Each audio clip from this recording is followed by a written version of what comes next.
Oi, eu sou o Bedu e tá começando, galera, mais um vídeo aqui no canal da Redilize, mais um vídeo sobre lixamento. Todos esses vídeos de lixamento, essa série aqui que eu tô fazendo, eu vou estar com essa camisa aqui, tá? Porque eu tô gravando tudo no mesmo dia e pra não ficar longo eu tô dividindo aqui pra vocês, tá? Se você ainda não viu o primeiro vídeo dessa série, dá uma olhadinha aqui no card, que a gente respondeu já 3 perguntas muito interessantes sobre esse tipo de trabalho, tá? E aí hoje a gente vai responder mais algumas, tá bom? Vamos começar aqui sem mais delongas, solta a vinheta.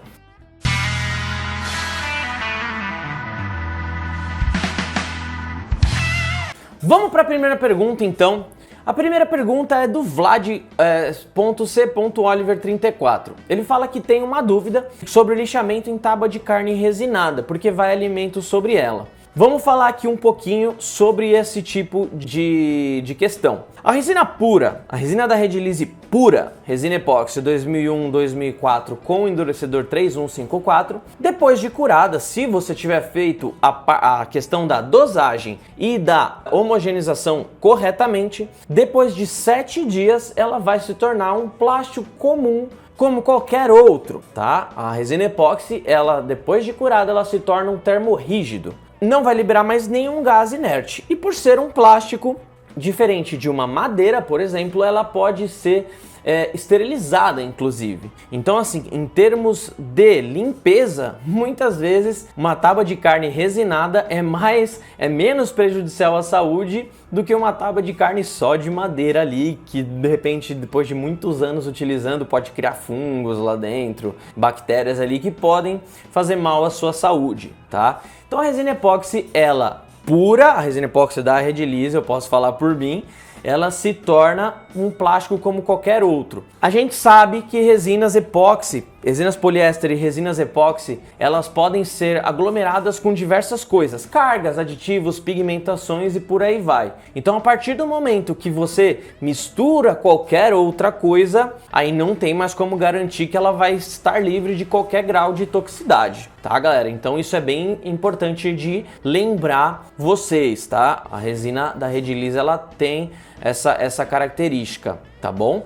Então, lembrando, tem que respeitar a dosagem corretamente, com balança de precisão, no caso das resinas epóxi, respeitar aquilo que a gente chama de estequiometria, que é a proporção da resina com o seu endurecedor. No caso da 2001 com 3154, por exemplo, 2 partes de resina para 1 parte de endurecedor. Então vamos lá, 100 gramas de resina e 50 gramas de endurecedor, tá? E a mistura tem que ser feita corretamente. E a mistura não é uma mistura igual a galera fala assim, só misturar no meio como se fosse um achocolatado, não, tá? Essa mistura ela tem que ser feita de forma correta, eficiente e principalmente eficaz. Tem um vídeo que eu fiz esmiuçando toda essa parte da mistura. Se você quiser ver, tá aqui no card, tá? É um vídeo muito bacana, que é uma aula mesmo sobre mistura. O porquê, muitas vezes, a mistura manual, ela é mais interessante do que a mistura automática, a mistura mecânica, que você utiliza parafusadeira e por aí vai. Então, é mais ou menos essa a questão.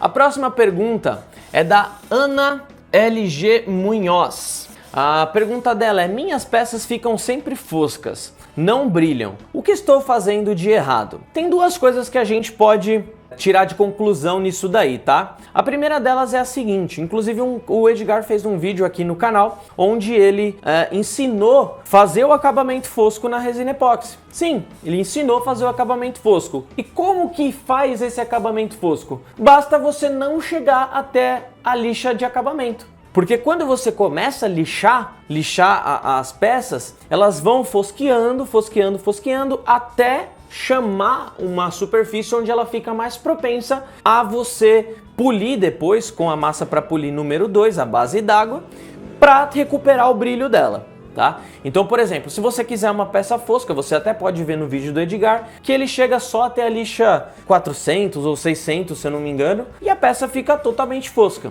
Agora, se você quiser brilho na peça, você vai subir lixa 600, 1200, 2000 no mínimo, aí você vem com a massa para polir número 2, a base d'água. E o outro relato que tem quanto a isso é referente à massa para polir. Eu já escutei relatos de pessoas falando, isso é muito pessoal, tá? Mas eu já escutei pessoas falando que, por exemplo, massa para polir, seja número 1 ou número 2, à base de solvente, você tem mais dificuldade de chegar no brilho adequado. Normalmente elas deixam a peça mais fosqueada mesmo. Se você estiver utilizando massa para polir à base de solvente, tenta trocar para base d'água, tá? Pode ser da 3M ou da Norton, as duas são as que eu já trabalhei que são muito boas.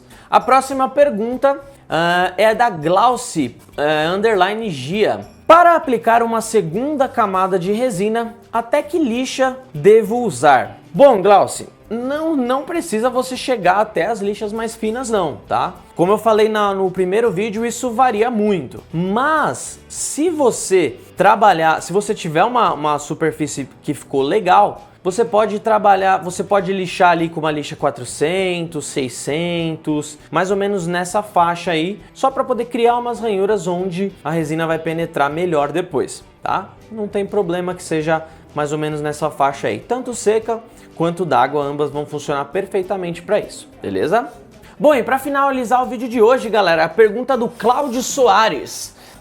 Ele perguntou se pode lixar com esmerilhadeira. Bom, pode, não tem problema. Inclusive assim, dependendo do tipo de desbaste que você vai fazer, principalmente para biojoia ou aqueles taquinhos que você faz de resina com madeira e depois você modela para fazer cabos de faca ou cabos das mais variadas ferramentas, você até pode usar esmerilhadeira. Mas a esmerilhadeira ela tem normalmente uma rotação muito forte, então sem querer você pode acabar desbastando mais do que você queria, tá? Então para mesas resinadas, né, para trabalhos onde você vai estar fazendo um acabamento superficial, eu indico normalmente a Politriz, que tem uma pegada legal, bem versátil, né, e você pode acoplar aquela ferramenta onde você põe o pratinho e você coloca as lixas. Você pode utilizar a lixadeira oscilante, que é a treme-treme, como vocês estão vendo no vídeo, e a lixadeira roto-orbital, que o lixamento dela é circular e assim, para acabamento, para mim,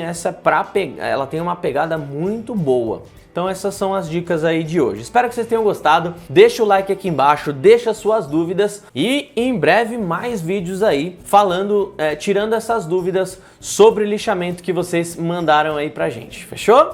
E se você está procurando, se você entrou nesse vídeo aqui porque quer fazer mesas resinadas e tudo mais, não esqueça de ver o curso da Craft Space que está aqui na descrição, não só da Craft Space, como todos os outros parceiros que nós temos aí de cursos. Tem curso de orgonite, fabricação de barco, tem biojoias, moldes de silicone, esculturas, tem um monte de coisa, tem cursos muito legais e qualquer curso que você adquirir desses cursos que são em parceria com a Redilize, você sempre tem acessos a preços especiais, vocês vão ter vantagens para trabalhar com os produtos da Redilize, fechou?